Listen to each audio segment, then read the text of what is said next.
নমস্কার বন্ধুরা, আশা করি সবাই ভালো আছেন। তো বন্ধুরা, এখন যে বিষয়টা নিয়ে কথা বলবো, তো সেটা হলো এবছর পুজোয় কিন্তু 4টে 5টা 6টা 7টা মতো বাংলা ছবি রিলিজ করছে।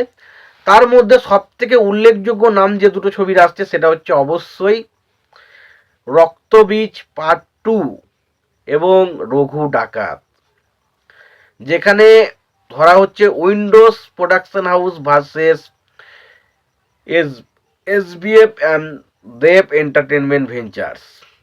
তো এই ছবিটা একটা বিরাট বড় হাইলাইট কিন্তু হতে চলেছে, এবং বাকি ছবিগুলো নিয়ে কম্পিটিশন খুব একটা নেই, এবং তারা যে খুব একটা বেশি শো পাবে সেটা কিন্তু বলা যাচ্ছে না। বাকি এই দুটো ছবির মধ্যে কিন্তু মানে কম্পিটিশন হতে চলেছে, এটুকু শিওর। এবার এই ছবিগুলোর মধ্যে একটু বিষয়টা নিয়ে একটু আলোচনা করব।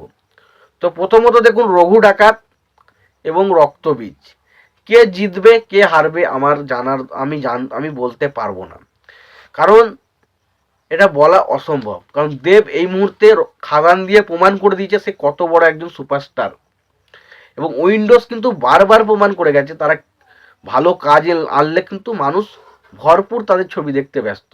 তাতে তারা রক্তবীজ বলি বা রিসেন্ট টাইমে রিলিজ হওয়া বহুরূপীর কথা বলি, তো বুঝতেই পারছেন তারা কিন্তু অডিয়েন্স তাদের কিন্তু ভরপুর দেখে তাদের ছবি।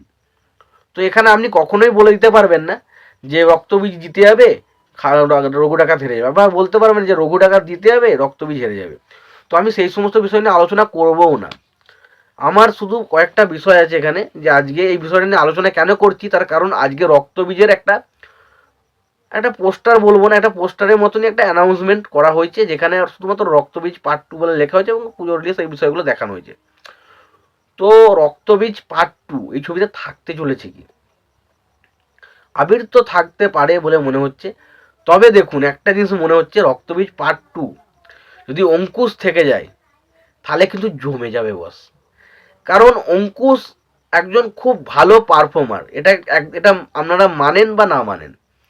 মির্জা ছবি বক্স অফিসে চলেনি সেইভাবে, কিন্তু মির্জা ছবিতে অঙ্কুশের যে চেষ্টাটা সেটা দারুণ ছিল, এবং অঙ্কুশ কিন্তু তার জায়গায় তার স্টাইল কিন্তু ভালো ছিল, সে কিন্তু তার জায়গা থেকে কোনো রকম কোনো খামতি রাখেনি, এবং ভিলেন হিসেবে অবশ্যই কৌশিক গাঙ্গুলি ব্যাপক কাজ করেছিল।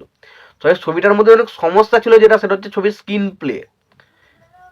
স্ক্রিন প্লে এবং ছবির স্টোরিটা অতটা খুব ভালো ছিল না, যার কারণে ছবিটা কিন্তু সেইভাবে চলেনি, এবং সেই মুহূর্তে বাংলাতে অতটা দেখুন কমার্শিয়াল ছবি মানুষ দেখতো না, মানে অতটা ধরুন অঙ্কুশে তো অত বিরাট কিছু ফ্যান ফলোয়িং নেই যে অঙ্কুশ কমার্শিয়াল ছবিতে ফিরছে মানে বিশাল মানুষজন দেখতে চলে আসতো।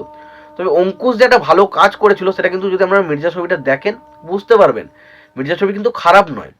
এবার রক্তবীজ ছবিটা এমন এক জায়গায় টার্নিং নেই না, রক্তবীজ যারা যারা দেখেছেন, আমি এটা এটা যারা যারা রক্তবীজ ছবিটা দেখেনি তাদেরকে বলবো এই ভিডিওটা থেকে স্কিপ করে চলে যান, কারণ অঙ্কুশ ছবিতে ছিল আমরা জানি, এটুকু পর্যন্ত সবাই জেনে গেছেন যে রক্তবীজ ছবিতে অঙ্কুশ আছে, এবং অঙ্কুশের লাস্ট মুহূর্তে এমন একটা পোর্শনে অঙ্কুশের ক্যারেক্টারটা বের হয়, এবং তারপর যেভাবে রক্তবীজের একটা পার্ট আসার চান্স বলে আমরা দেখতে পাই, সেখান থেকে ভাই অঙ্কুশের ক্যারেক্টারটাকে ব্যাপক লেগেছিল। এবারে এই ক্যারেক্টারটা যদি ফিরে আসে এবং তার সাথে যদি আবিরের ট্যাসেল হয়, সেটা দেখার মজাটাই ভাই আলাদাই রকম মজা হবে। তো সত্যি কথা বলছি, রক্তবীজ পার্ট 2 যদি অঙ্কুশ থাকে, অঙ্কুশ আবির, ব্যাপক কিছু হতে চলেছে। এবার দেখুন অঙ্কুশ অ্যাজ এ অভিনেতা কিন্তু দারুণ, তার কিন্তু অভিনয় ভালো করতে পারে, সে কমেডি ভালো করতে পারে, এবং পাশাপাশি একটা কমার্শিয়াল ছবি হিসাবেও কিন্তু সে ভালো কাজ করতে পারে, ভালো নাচতে পারে। তো অঙ্কুশ খুবই ভালো একজন ট্যালেন্টেড অভিনেতা, এবং তাকে যদি ঠিকমতো করে ব্যবহার করা যায় সে কিন্তু ভালো কাজ করবে। এবং পাশাপাশি রঘু ডাকাত, এই ছবিটা নিয়ে কিন্তু একটা অন্য রকমের হাইপ কিন্তু তৈরি হচ্ছে, গ্রাউন্ড লেভেলে কিন্তু হাইপ তৈরি হবে এই ছবিটা নিয়ে। তার কারণ রঘু ডাকাত একটা বড় বাজেটের ছবিতে চলছে, এবং রঘু ডাকাত এই গল্পটার সাথে কিন্তু অনেক মানুষই পরিচিত, এবং ডাকাতের গল্প শুনতে কিন্তু অনেকেই পছন্দ করে, এবং দেবের যে লুকটা বেরিয়েছিল না ফার্স্টে, সেটাই কিন্তু পাগল করে দিয়েছিল লোককে। এবার দেব এবং এসবিএফ এবং দেব এন্টারটেনমেন্ট তারা কিন্তু প্রমোশনের কোনো রকম কোনো খামতি রাখবে না ছবিটা নিয়ে।